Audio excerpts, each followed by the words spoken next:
নিজৰ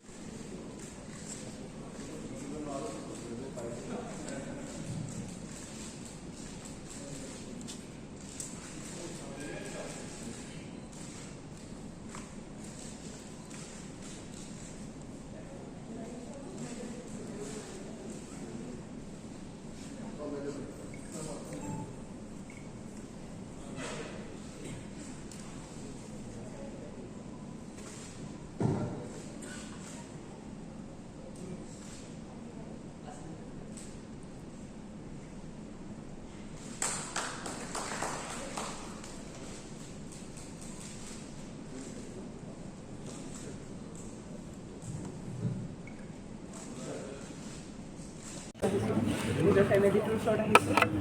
বহুতেই ভাল লাগিছে মা দেউতাৰ পিছতেই যিহেতু মোৰ ডিপাৰ্টমেণ্টটোৱে মোৰ ফেমিলি নিচিনা হৈ গৈছে বহুতেই বেছি ভাল লাগিছে আজি এই মুহূৰ্তটো আৰু অসম পুলিচৰ যেতিয়াৰ পৰা মই ট্ৰেইনিং লৈছোঁ মোৰ বহুতখিনি বস্তু চেঞ্জ হৈছে যিহেতু মই আগতে চিটুৱেশ্যনৰ লগত ভালদৰে ডিল কৰিব নাজানিছিলোঁ কিন্তু সেইখিনি বস্তু মই ভালদৰে শিকিব পাৰিলোঁ কিন্তু মই সেইখিনি বস্তুৱে মোক বহুত টিমত ভাল ইফেক্ট পেলালে আৰু তাৰপিছতে মই চেম্পিয়ন হ'বলৈ সক্ষম হ'লোঁ বহুতেই বেছি ভাল লাগিছে আজি অনুষ্ঠানত আহি জিপি ছাৰ লগ পালোঁ যিহেতু জিপি ছাৰ ডিগ্ৰী হোৱাৰ পিছত প্ৰথম মই লগ পাইছোঁ এয়া তেওঁ ছাৰক লগ পায়ো বহুত বেছি ভাল লাগিলে মোবাইলটো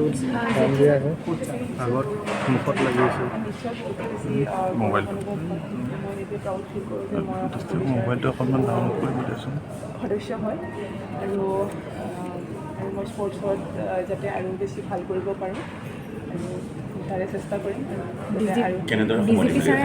কৈছিলে যেতিয়া আপুনি গুৱাহাটীত থাকে তেতিয়াই অসম আৰক্ষীৰ যিটো স্পৰ্টছ টীম সেইটোত আপুনি অলপ এনকাৰেজমেণ্ট কৰিব কি ধৰণে কিবা ভাবিছে নেকি নিশ্চয় ভাবিছোঁ যিহেতু আমাৰ অসম পুলিচৰ টীমটো যাতে আমি ষ্ট্ৰং কৰিব পাৰোঁ বক্সিঙৰ ক্ষেত্ৰতে হওক বা বেলেগ স্পৰ্টছৰ হ'লেও আমি চেষ্টা কৰিম যাতে আৰু বেছি ইয়াত ফ'কাছ কৰিব পাৰোঁ পুলিচৰ টীমৰ ওপৰত আৰু ভাল কৰিব পাৰোঁ যাতে